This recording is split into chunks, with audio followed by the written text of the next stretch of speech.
Everyone's here now.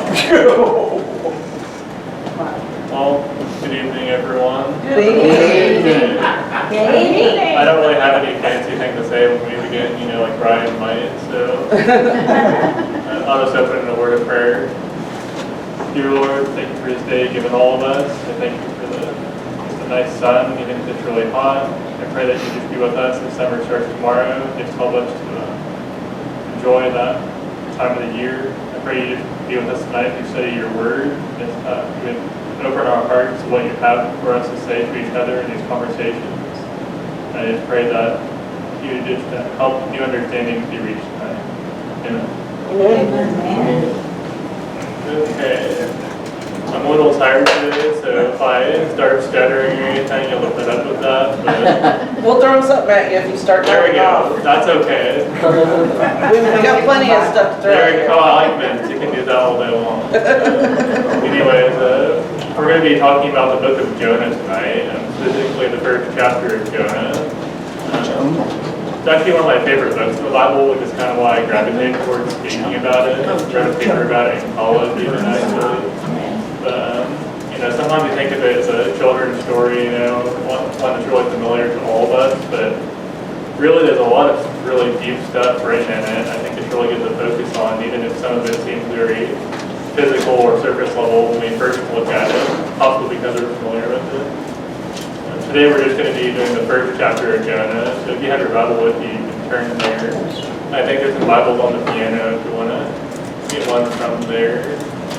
Which I know there's a few up there. I didn't get anything printed out today, so some background on the book of Jonah in case you don't know.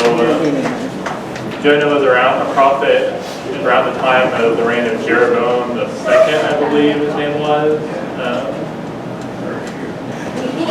It might have been Jeroboam the first. And this is after the death of Solomon, of course. So it was a time of prosperity for Israel, actually. The book of 2 Kings, he actually prophesies prosperity for Israel, and they expand their borders back to what they used to be. So Israel's going through a really good time around this time when Jonah the prophet. And even though Jeroboam was an evil king and did things evil in the sight of the Lord, so it is a really interesting time to read about. Before the exile, it was still a dark time for Israel. Of course, Israel is not really the focus of Jonah, but the audience that it was written for would have been the Israelites. So it's interesting to keep that in perspective as it talks to the Israelites and also to us as we sometimes do things that are not pleasing in the sight of the Lord. As I said, we're just going to be going over chapter 1 today. Throughout the book of Jonah, there are 3 major themes that come up. Those themes are God's grace and forgiveness, His glory is being revealed to mankind, and that God is sovereign over all things.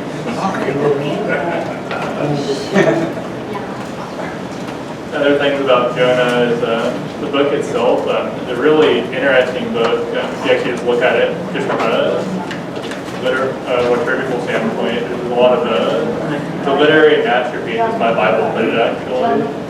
There's a lot of different structures in the actual way it's written that kind of point us to new understandings, and a lot of irony is used actually in the book, as we'll see. It's very intelligently written. It's really interesting to read because of that. I just like to mention it. What was the second theme you mentioned? God's grace and forgiveness, and then you said God's glory is revealed to mankind.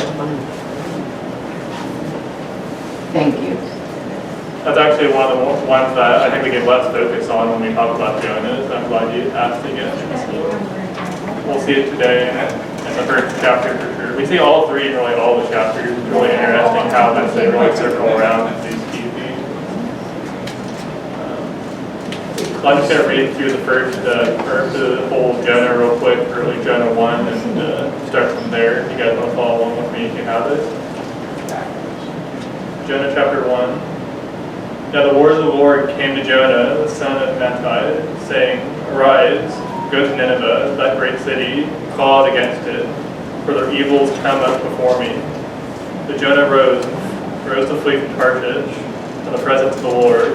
He went down to Joppa and found a ship going to Tarshish. So he paid the fare and went down to it to go with them to Tarshish, away from the presence of the Lord. I'll read the last letter, actually. We're going to do a little bit at a time here. So, just in this beginning portion, what do you guys kind of find focus on? He's running away from God. Yeah. It's really weird, isn't it? I mean, he's a prophet of the Lord, and he's in Israel's highest, like, not highest point, but really high point for Israel. They've just taken back all their land that used to belong to them. They're feeling really good about themselves, even if they are doing things against what the Lord might have them do. It's evil inside of the Lord, as it says about the reign of Jeroboam. But he still doesn't want to follow the Lord, even though they're in a time of prosperity. I just think that's really interesting. Well, he didn't want to deliver bad news. He didn't want to go say shame on you to someone else. He wanted to stay in his comfort zone. Yeah, I mean, the Ninevites, we know, are enemies of Israel, so he didn't want to, probably didn't feel very comfortable. Anything else that point stands out to anyone?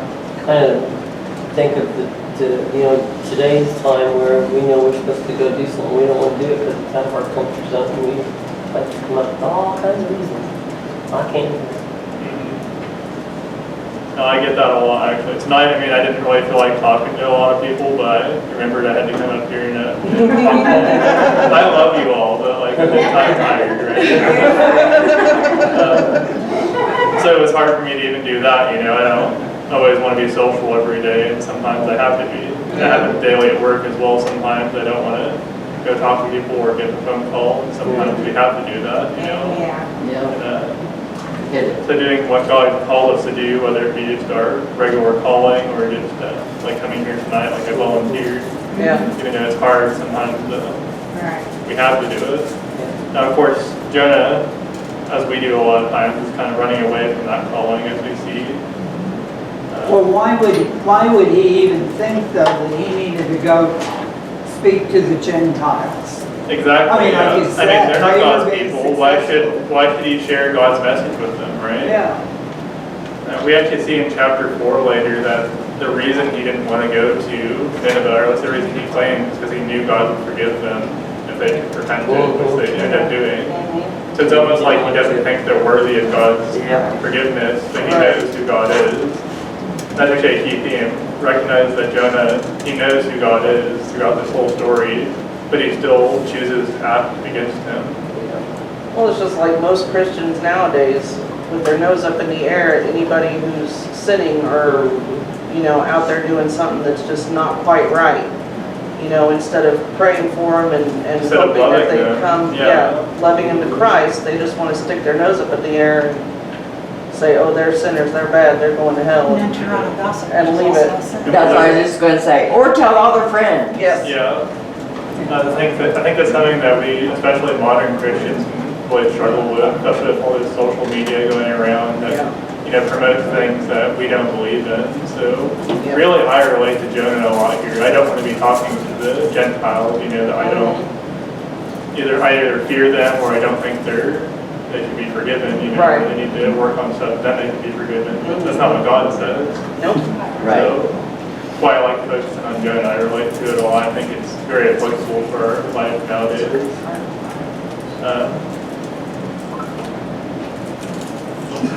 You'll notice that, just in a literary sense, I want to mention it.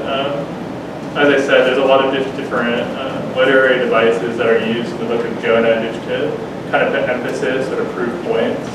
The first one we see here is actually the mention of Tarshish. If you look there, it says Tarshish 3 times, 3 sentences in a row. They didn't really have to do that. He could have said he fled from the Lord, wanted to go with Tarshish or to go to Tarshish. But instead it says that in 3 sentences to point out to us that he's really trying to get away from God. It's the highlight, it's the focus, right? Another device they use there is some symbolism. They keep on using this throughout chapter 1 and some of chapter 2. And when it says Jonah is going down, it signifies Jonah's death. As he goes further away from God, it's signifying that spiritually he's dying and is in even more need of salvation than he might have been otherwise. And I think that can be true in our own lives, I think we all go through times when we aren't as present with God as we ought to be. Sometimes we just get busy. Sometimes we focus on other things that we might not want to focus on. At least for me, I know those are times where I'm the least happy, where I feel the most dead inside. Yeah. And I think that's where Jonah was here. That's why it mentions that he's going down away from the Lord's presence. I think we already kind of covered my question I was going to ask here, which is why is Jonah fleeing from God? And I was going to ask, do we do this in our own lives? Yeah. Yes. I think we kind of said that. I don't know if anyone else has any examples in what I've said. I think speaking to like what our examples we were talking about. 1975 to present. Right? It's a big example. I think we all do it, and I mean sometimes it's hard to like look at Jonah and say, oh, I don't want to be like Jonah. I'm not as bad as Jonah is, literally running away from the Lord, but it doesn't have to be in a literal sense like this is, right? I mean, Jonah had God speak to him through some kind of dream or vision, or either directly or indirectly. In some manner, the Lord spoke to him in a personal way. We don't always have that as direct as he did, but we still run away from the Lord's call in our lives. So even if it's not quite as dramatic as Jonah's case, I think we all can be guilty of this in some time. Yeah. Does anyone else have any observations they might want to bring up before we go on to the next verses? Well, I'm a hospice volunteer and I don't have very many cases, especially since COVID hit. Before it was elderly people, and I just got a new case and got the call this morning. It's a younger person with special needs. And, the whole time I'm talking to my coordinator and she's giving me the information, I'm like, no, I don't want to do this one. Don't want to do this. By the time I got done, it's like, this is exactly what I need you to do. But the whole time, through the whole conversation, it's like, no. Mom's really struggling, and so hopefully, and I pray that I be a blessing to the family, because that's the job. Well, I think in today's world we have so many different parts of salvation. They think they have accepted salvation, but they still carry on things that they want to hold on to. You can't. I was in a Bible study on peace, and the Bible talks about peacemakers. But you can't be a peacemaker if you don't know the Lord all the way around. You got to have peace yourself before you can share it. Mm-hmm. And That's right. a lot of people accept Him, and they think everything's okay. It's just a challenge then. I even had a man in my life one time that said, there was a woman out where we worked at the state hospital, and she was a strong Christian woman, but she had problem after problem. I mean, just her, child got killed, and she dealt with her husband being terminally ill, and he was like, and I was just a new Christian, and he said, well, why would I want to be a Christian looking at that woman? He said, all she does is deal with one thing after another, and at that time I always look back on that because I didn't know what to say to that man. And I thought, I'm just a young Christian, and I wish I knew what to say to you because I really want to draw you closer to God. But Yeah. I don't know where that fit in with our conversation, but I wish that I could have spoke differently to that man and helped him somehow. Popped in my head. In the next verses, we're going to see how God responds to Jonah fleeing from him. In this case, it's not a very pretty response. Verse 4 reads, But the Lord hurled a great wind upon the sea, and there was a mighty tempest on the sea, so that the ship was threatened to break up. Then the mariners were afraid, and each cried out to his God, and they hurled the cargo that was in the ship into the sea to lighten it for them. But Jonah had gone down to the inner part of the ship, was laid down, and was fast asleep. So the captain came and said to him, "What do you mean, you sleeper? Arise, call out to your God. Perhaps so the God will give us thought, or give thought to us, that we might not perish." Here we see that theme of God is sovereign. He is powerful over the wind and over the sea, causing the storm in retaliation to Jonah fleeing.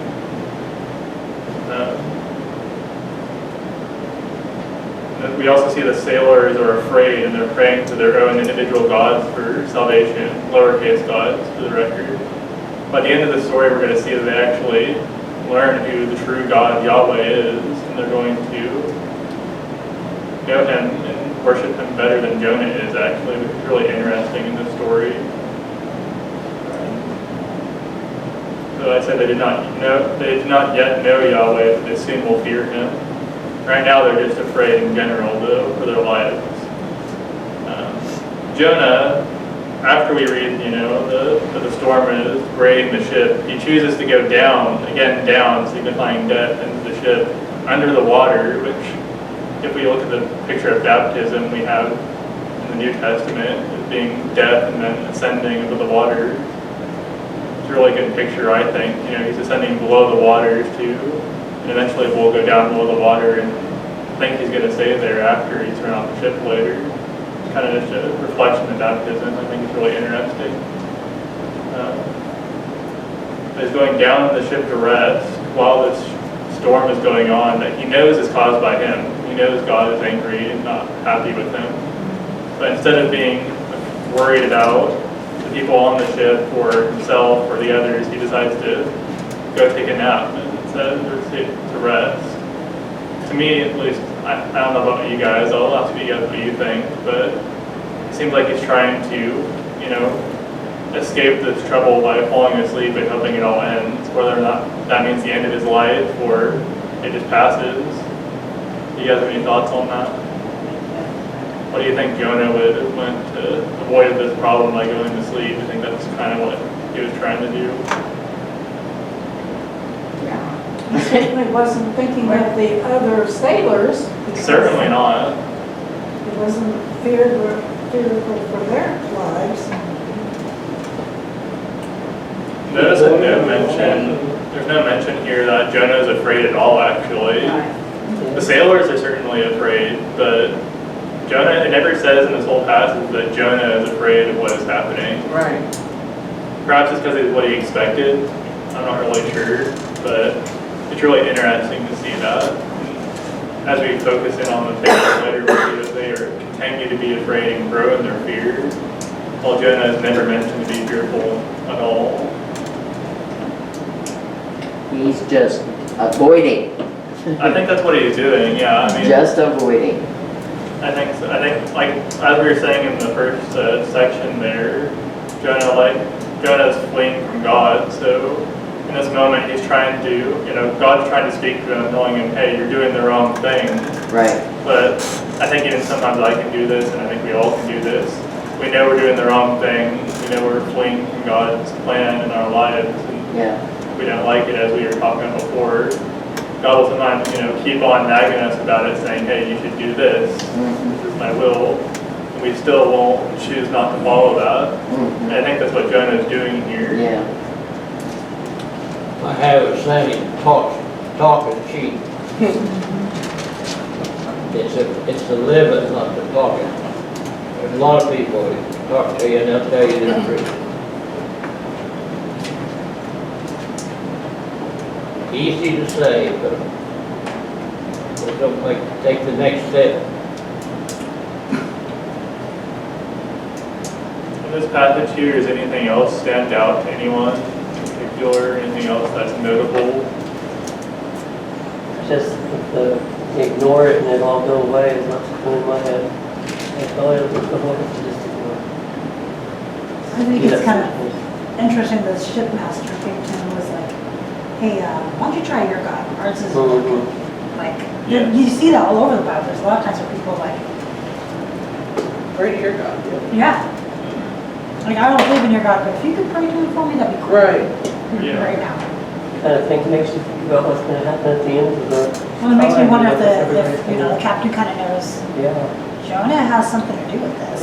everybody's gonna end up acknowledging it. Well, I think it's an idea of you want, they all believed in some kind of God or some kind of external power that could be causing the storm or that could save them from the storm.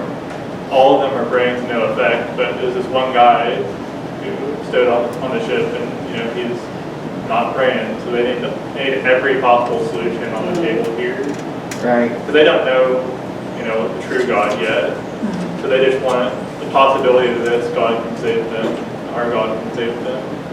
We call that false. It's really ironic though.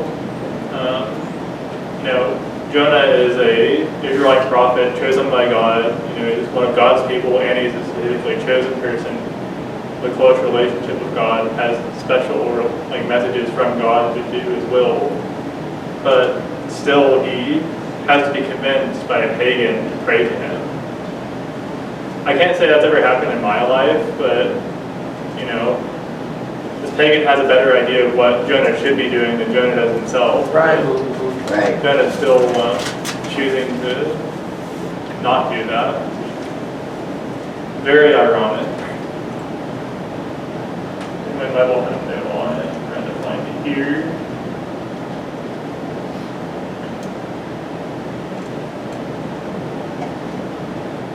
You see that in the end of that chapter 6 or verse 6, my apologies.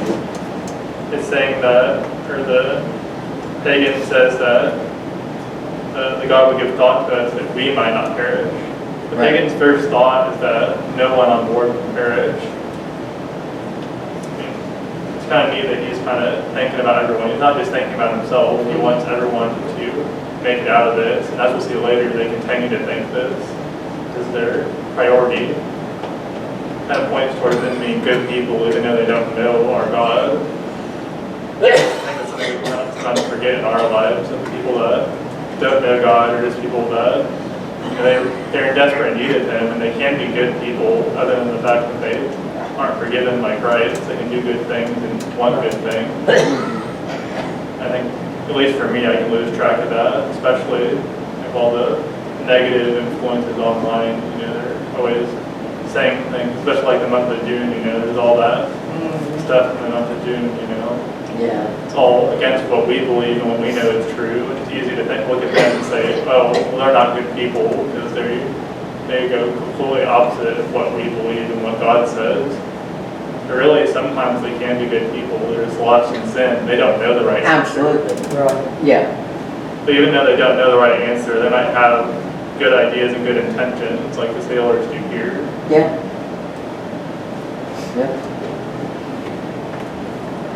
I don't have any good questions for the end of this one, but does anyone else have anything they might like to add or any experiences in this type of? I just thought it was interesting, the juxtaposition of Noah being the prophet, yet he's running from God, and he just goes to sleep, leaving everybody else, and it's the pagan who's worried about everyone else, versus Noah. That's Yes. quite an opposition.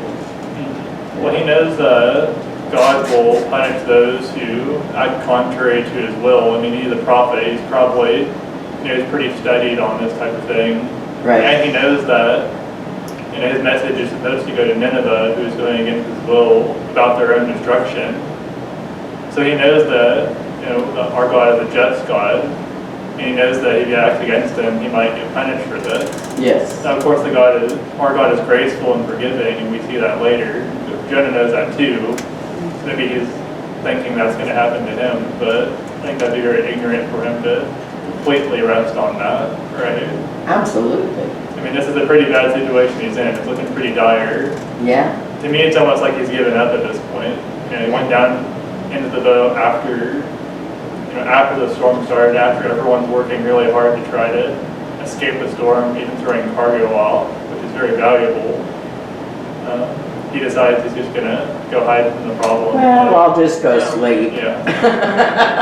I just think he was trying to make it go by faster, whether it means Right, death or right. whatever, you know. And if I was those other people on the boat, I'd be really angry with him. Yeah, I mean, I think the sailor was angry. I mean, Yeah. if you remember what I said there when I quoted it, it said, What do you mean by sleeper?" sleeping? So it seems like he's thinking he's kind of crazy here. Right? Get up. I'm trying to figure out how Jonah fell asleep to begin with in this situation, you know. But it Right? sounds like it'd be pretty crazy to me, but I don't think God would hold him back on this storm. At least Was he sleeping or was he faking? I think he was sleeping, but I don't think it matters either way. No, it doesn't. He's either trying to sleep or The asleep. outcome He was hiding, is the same. period. He was definitely lying down the bottom of the ship trying to avoid the problem. Yeah, absolutely. So, I'm going to read the rest of chapter 1 here, verses 7 through 16. And they said to one another, "Come, let us cast lots, that we may know on whose account this evil has come upon us." So they cast lots, and the lot fell on Jonah. Then they said to him, "Tell us on whose account this evil has come upon us. What is your occupation? Where do you come from? What is your country? And what people are you?" And he said to them, "I am a Hebrew, and I fear the Lord, the God of heaven, who made the sea and the dry land." And then the men were exceedingly afraid, and said to him, "What is this that you have done?" For the men knew that he was fleeing from the presence of the Lord, because he had told them. Then they said to him, "What shall we do to you, that the seas may quiet down for us?" But the sea had grown more and more tempestuous. He said to them, "Pick me up and hurl me into the sea, then the sea will quiet down for you. For I know it is because of me that this great tempest has come upon you." Nevertheless, the men rowed hard to get back to dry land. They could not, for the sea grew more and more tempestuous against them. Therefore they called out to the Lord, "O Lord, let us not perish for this man's life. Lay not on us innocent blood, for you, O Lord, has done as it has pleased you." So they picked up Jonah and hurled him into the sea. The sea ceased from its raging. And the men feared the Lord exceedingly. They offered a sacrifice to the Lord and made vows. And the Lord appointed a great fish to swallow up Jonah, and Jonah was in the belly of the fish for 3 days and 3 nights.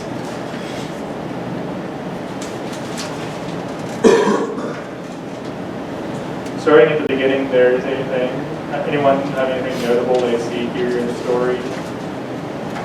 Perhaps to our key themes we were speaking of earlier.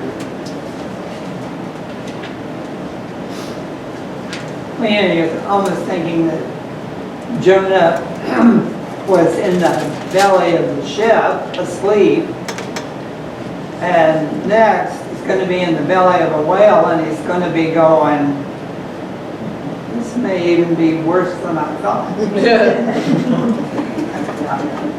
Or I wonder.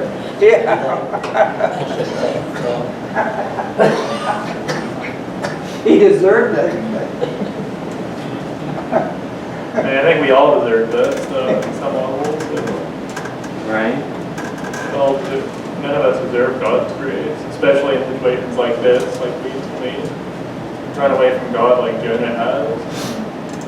We're going to see that Jonah does get God's grace. God is loving and gracious even farther than we can understand how he is.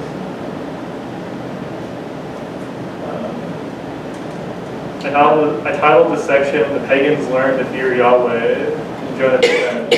Again, descends, meaning descends to his death, as we say. I thought it was amazing that all the other people came to know that it was Jonah's fault.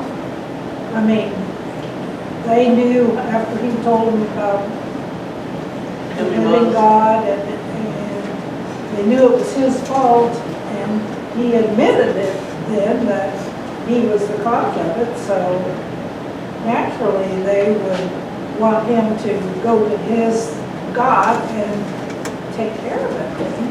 So But did he ever cry out to the Lord? I like how you mentioned that actually, because in this whole first chapter, we never hear He did. Jonah speak to the Lord. No. He's constantly running away from the Lord. Now, chapter 2, we hear him pray. The whole first chapter, we never do. The Yeah, first person to speak to the Lord in this is a pagan. We ultimately end up worshiping him before Jonah ever does. Also, the first thing we notice in this whole section here is that they cast the lots. Again, God is sovereign over everything that's happening in this whole event. In the ancient world, they would normally cast lots in this type of situation to discern the divine will. And we see it many times through the Bible. Israelites in particular believe that God can control the outcome of those type of events. So it's not necessarily just a pagan practice, but it possibly was as well, knowing who was doing it. Nevertheless, they believed that that would discern the truth on what was causing this problem.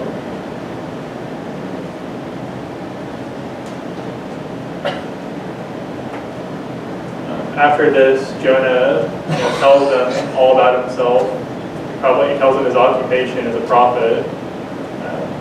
I find that really interesting, he didn't, they asked specifically what that occupation about him. So I'm sure he answered that. So that probably makes me even more afraid. He already says that I fear Yahweh, the Lord. But if you fear the Lord and you're a prophet of the Lord, but you're also running from him, I feel like that instills even more fear. Yeah. He knows what he's messing with, but he's still choosing to do this. They can see what's happening because of it. It's pretty bold. Very bold of them, yes.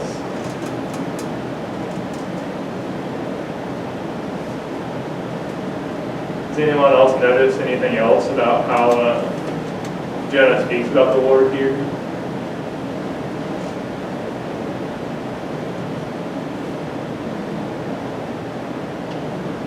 He knows that God's going to do what he set out to do as far as the storm is concerned, because he said that if he threw him over, he would calm it down. So, he knew in all things that God was going to do what he set out to do.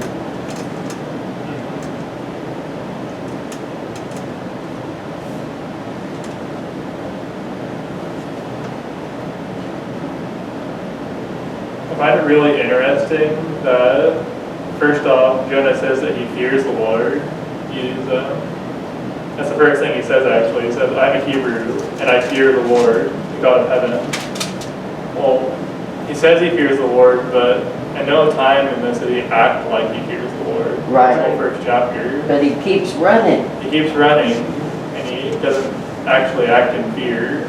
Meanwhile, these sailors, immediately after, are exceedingly afraid at this point. And definitely are starting to fear the Lord. His fears for himself. He doesn't want the problems from God, but he also doesn't want the repercussions of the Gentiles that he's going to go talk to. But he's scared for himself. Yeah, Jonah is definitely looking out for himself here. The next chapter actually is really interesting because he prays in thankfulness to the Lord, but he never prays and thanks the Lord for saving these sailors. He prays and only thanks for himself being saved. He was never concerned with Gentiles, either maybe in the beginning of the story and later in the story. So it's kind of interesting. I think we can all do that sometimes. So that's why I think it's really relatable, right? The fact that it points it out so directly to us is, I think it speaks to what God wants us to focus on. He also says that the Lord is the God of heaven, and he made the sea and the dry land. It's very ironic. He knows that God made the sea, but he chooses to go by sea to flee from him. Right. He knew that shouldn't have been successful. He's showing here because he knows the Lord, he knows what he's capable of, but still he did it anyways. It's kind of nonsensical almost, right? But the whole idea of fleeing from God is nonsensical, as he proves here. I think that also makes the sailors fear more, because is important to decide as well. It says they're exceedingly afraid at this point. They were already afraid before, but now, I mean, they're panicking, you know, they're already thinking they're in trouble. But now this God, they know that this guy is made God angry, specifically at them, you know, they're kind of on his boat. And he's not going to stop anything until Jonah is off that boat or the boat sinks. So, Yeah, you would think they would have to be really angry at Jonah for putting them in this situation. yes. You know, it's not their problem. Well, I mean, I think I would Kids. be. I mean, Absolutely. I can get angry even if I'm not affected by someone disrespecting what God says. I mean, if I have like an acquaintance online or a friend that does something and I know it's sinful, I'll be angry on God's behalf, right? I mean, I think that's very easy for us to do. But these pagans, instead of being angry at Jonah for causing this whole mess and being, you know, he even gives them a solution: just throw me in the sea. Instead of doing that, they decide that they want to save Jonah and they want to save everyone on board. Right. So they show him more compassion and grace than Jonah is willing to show them, even the other That's Gentiles in the story. Yep. In fact, they're actually trying to do what Jonah was called to do to Nineveh in the beginning, which is to save Nineveh from their evil. Mm-hmm. They're trying to save Jonah from his evil in this case. Of course, God has a plan. His plan is to not let Jonah leave that boat, or not let him leave the boat and reach the dry land in that way. He wants him to be thrown off. Yeah. So the tempest gets even crazier. The sea doesn't quiet. The people are then forced to throw Jonah off, but they don't do this just at the first moment they could. Right. I like to think it's probably been like, you know, an hour or two even at the sea. You know, they were rowing hard trying to get past the storm. So there was a lot of hardship there.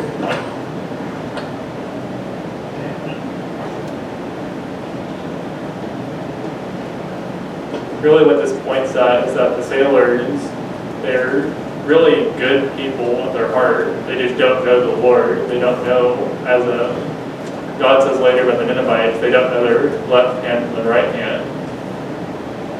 God wants to show compassion on them in this way by showing them his glory through Jonah's disobedience.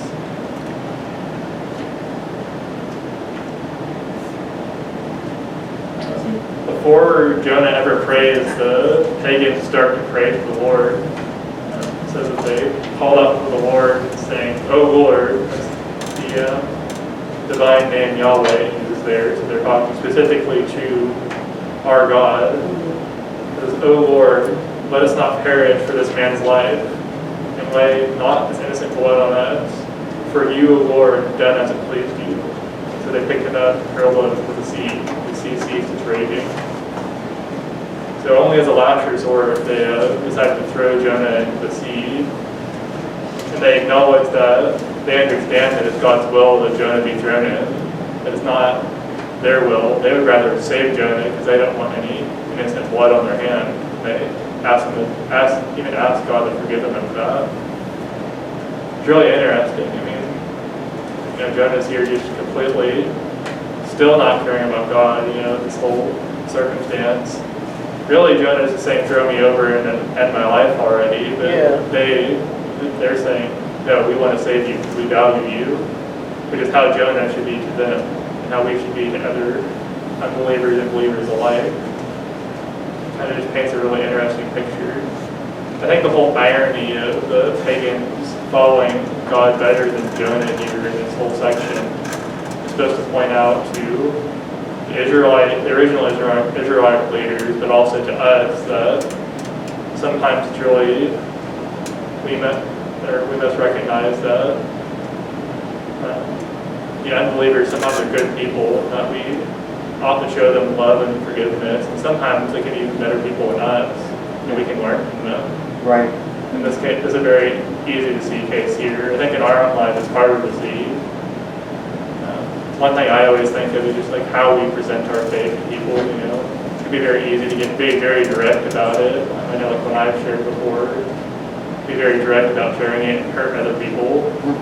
But sometimes if you are look at it from a different angle or present it in a different angle, they might be more receiving of God's word, God's Right. message. Here it's really easy because God's very directly showing a physical sign of His sovereignty and His power, but Right. I still think it's applicable to us. It's just harder to apply. If that makes sense. In verse 16, it says that, seized with great fear of Adonai, they offered a sacrifice and made vows. Yeah. But it doesn't really specify, they vowed what? What did they vow? I mean, they probably made vows to worship Him. That's what I wondered, but is that an assumption? Because it doesn't really state. But it leads you towards thinking that, because they were pleading with him. Well, I would say the fact that they And they- pled with him to not they- let his innocent blood be on their life. Right. They didn't want to perish in Jonah's God's eyes, so obviously they were coming to the realization that that was the God. I agree.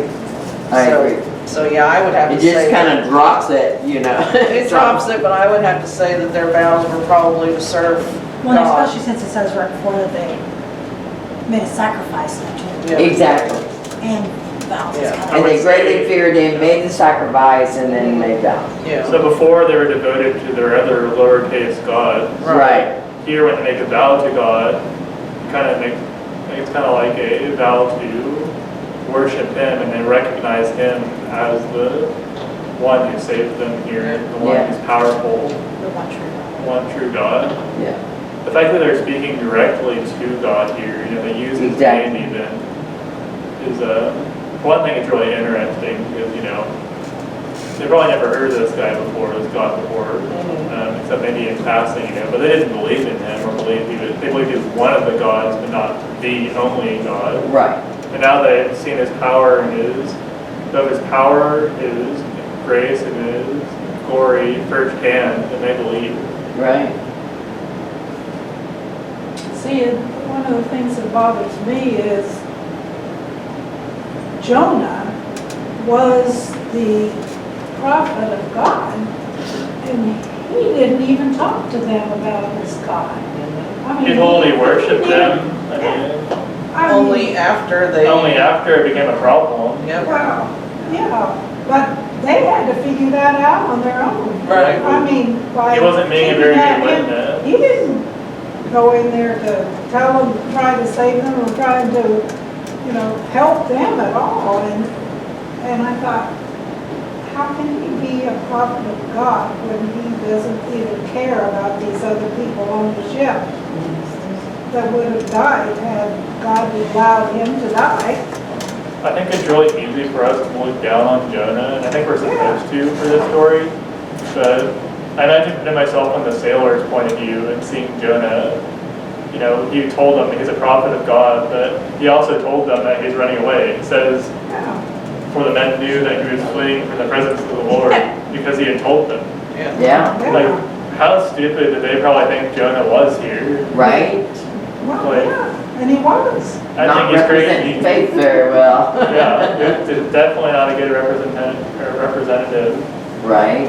I think a lot of times we can be that way also. I know myself, I can be very quick to get heated about certain topics and not always show Yeah. grace and compassion that well, just like Jonah did. Right. It's very easy to do that. Yeah, and here we are kind of Laughing at him. mad, laughing at him, is that the way God wants us to? Really, we should have grace and compassion for Jonah because we're just the same way and we should recognize that in ourselves. Absolutely. Well, And that's why it's so highlighted in the story. Yeah. I think it's interesting that, Jonah was running away from God and everything against God, but because he did that, these sailors came to God. Yes. Yes, I love that. I was going to get into that. It's really great, actually. It shows, again, how sovereign God is and how great His plan is. That even in our acts of disobedience, or times when we don't follow His will, even in times when Jonah was literally going the complete opposite direction and ignoring Him, God used that to bring glory to Himself and to save others. It doesn't say directly, but I would assume that these sailors, they had their lives radically changed from this experience. Yeah. It was a near-death experience, and most people wouldn't have seen anything like that, even their whole lives, The storm at sea just instantly calming when the word of the Lord was followed. They knew that Jonah had said that he was a prophet.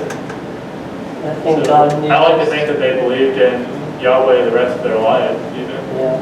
I think he knew just what ship and just what men and just what everything was in his plan. Yeah.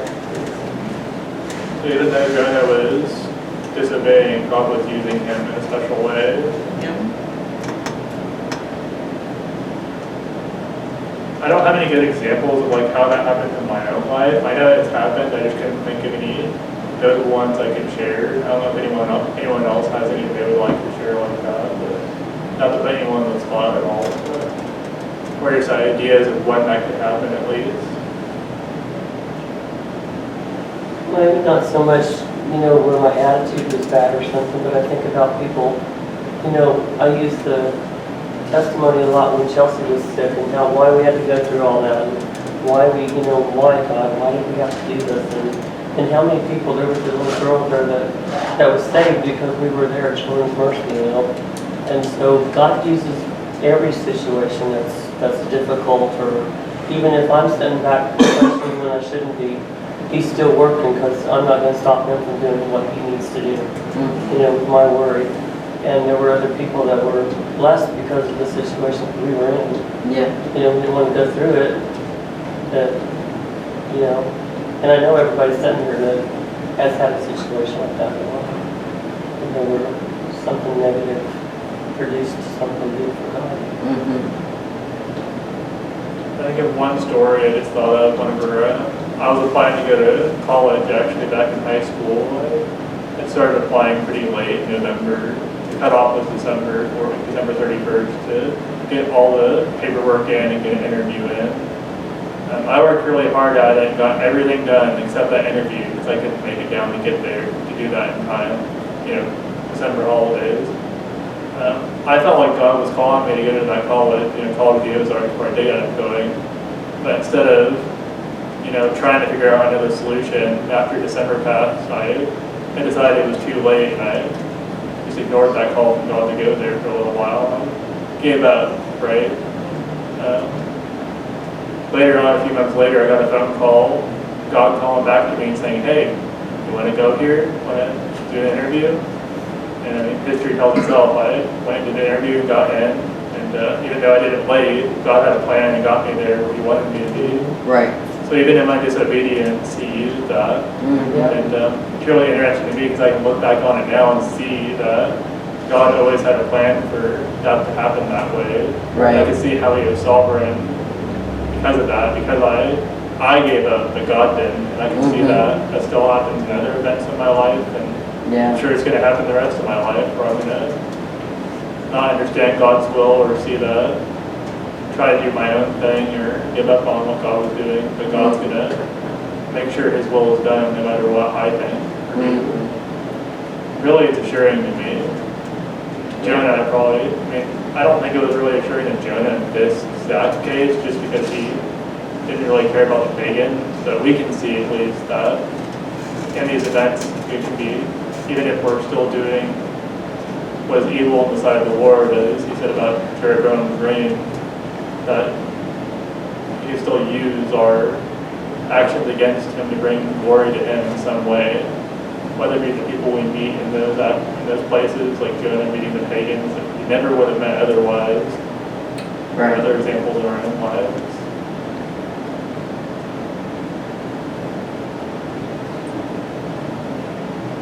I think that's all I have to share. If anyone else has anything they'd like to point out or talk about, we have 10 minutes or so.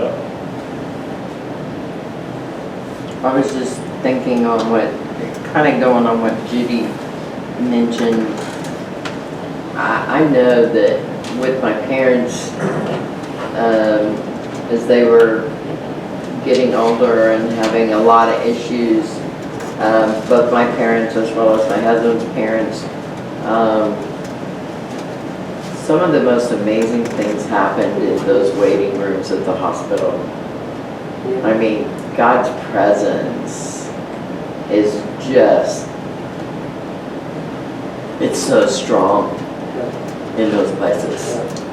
I mean, I can't think of one time in all the visits that we made, whether it was surgeries or an emergency or whatever it was, that there wasn't love and compassion, you know, even when faced with some people who were very scared and worried and vocal and sometimes, you know, being irate because they're upset, because they're not getting information, and, you know, and just God using those situations with us and the rest of the people there for people to step up and help out. And I mean, they're just, it's pretty incredible. Because you could so easily just sit there and stifle in your own worry instead of reaching out and trying to help somebody else, because your situation may be as bad or worse than what theirs is, you know, but that was never my experience that I saw. I remember one time we were going in for a test that was very miserable. Something had to be very, you know, nervous or whatever. But she was young, and she was probably 8 or 9 years old, and this man was sitting in the waiting room, and he was just so disgruntled. And he had this mad look on his face, and he was all mean. And I was scared of him. I wasn't going to say hi to him, you know, I sit over here, and she's over here drawing. Well, she walks up, and when they called her name, and she reached over, and she gave him a picture that she drew. And I looked at it and said, it says, Jesus loves you. And the man just went like this and looked at her, and his whole countenance just changed. Yeah. And I thought, how God uses a little child. Yeah, isn't that And amazing? he just said everything was going on. God scared of him. Yeah. Another thing I just want to point out here, I just remembered here at the end, I didn't write it down, but it says the Lord appointed a great fish to swallow up Jonah. Jonah was only the fish for 3 days and 3 nights. When Jonah was thrown off the ship, he surely thought he was going to die. I mean, you see the analogy of him going down the whole first chapter, and now he's going to go down underneath the water. Right. Underwater usually signifies death. Yeah. And he thinks that it's over for him. And I assume he sank for a little bit before this fish swallowed him up. But God, even though Jonah, this whole story, has never shown any kind of, you know, reverence for God. Mm-hmm. In fact, he's done the complete opposite. Right. He still is merciful and forgiving to him. He shows his grace to Jonah and saves him by playing this fish. Right. I mean, sure, it's a weird way for him to be saved and probably a little bit stressful, but we see in the next chapter, once you ever read Jonah's prayer, that Jonah immediately, or at least immediately while he's in the fish, notices or acknowledges that God has saved him with this experience. Really, he expected to die pretty quickly, so this is definitely an upgrade. It's like, wait, what? It's not preferable. Yeah, exactly. That's what God works in strange ways. I wouldn't want to be swallowed by a fish or a whale or whatever it was, but in this case, it was better than death. Yeah, I have well, it was pretty much a phobia. It's not as bad as what it was, but when our best friends moved to Florida, and so and it's really weird, I always wanted to go deep sea fishing, you know, so I told my husband, he was like, so should we do this? And I'm like, as only if you can get the biggest boat of all, you know, and make sure that I have life jackets, floaties, there's a life, you know, what do you call those, lifeboats, you know, all of this stuff, because I wanted to so bad, and we did, and it was the biggest boat in this fleet. We went out at St. Augustine, and he booked a full day, which is like 8 or 9 hours out on the water, and I'm like, why? It was so scary. It was so scary getting on that boat. And it was just, I remember I was praying so hard. I was like inside the, whatever they call that room in the middle of it. And there was a bunch of people already there. We got there real early in the morning, but there was a bunch of people already there because if you get to the back of the boat, that's where the best fishing is, you know. And so I'm inside and I'm praying and I'm praying, and the mates come in, and after a couple of hours we get out, you know, and say, hey, you know, you can troll if you want to try and fish a little bit while we're getting out to where we're going. We went, I don't know, quite a ways out. I think they said 50 miles or something, but it was quite a ways out there. And so I had a fleeting thought, this could be miles of water underneath me, and I don't know how to swim, you know. God save me. So I decided to finally leave the cabin and go outside, and it was so beautiful, you know, and the dolphins were following us, which happens, and other fish, and then we started trolling. We finally stopped a few places along the way. We got into some redfish, and then some, I think they were called black tip sharks or something, these smaller sharks that they were bringing in. And it was fascinating how they would like kill them as soon as they got on the boat so they didn't bite you. And and I ended up catching like a 4-foot shark in another spot that we caught, and just the whole experience was fascinating to me. And by the time we ended up having to shorten it up a little bit because there was a storm coming in, and they were saying we could get up to 6-foot waves, and so we're like, okay, yeah, we better go back. And so we're like speeding back, and my husband is laughing at me because I'm sitting on the front of the boat, which has a little ledge around it and it has a little bar around it. I'm sitting there with my legs stretched out, and I'm like, yeehaw! Right? We had 3 to 4 foot waves at the time, you know, and I was like, I love this, thank you, God, for this experience. We had to go back a couple more times. It was wonderful, but yeah, I don't know what this has to do with Jonah's, but I can imagine falling over into that water and the death of, you know, being in that darkness and that nothingness, you know, I mean, and you don't know how deep it is, and it was. You can't escape that. So. Like, you should have seen how long it was to get me just to step onto the boat. I mean, a true phobia. So, yeah. Thank God, God sent the whale. The big fish. I certainly don't think Jonah expected walking on the water. Right. No, I did not try to walk on the water. I did, though, after getting off of the boat and having such a great time, immediately I had to go to the restroom, which there was one down at the end of the sidewalk, and I ended up face planting because I still had my sea legs. Wasn't expecting that. I looked like I was drunk walking off, I guess, and I just went down, and I looked around and I was like, I wasn't drinking, and they said, it's sea legs, it's okay, it's okay. My wife always said she could walk on water. We were in St. Louis. My brother-in-law drove down to Mississippi. He said, now show me. She said, well, I'm not in the right mood today. Does anyone else have any notes on Jonah before I close this here? No? Okay, I'll pray. Dear Lord, thank you for this time together tonight.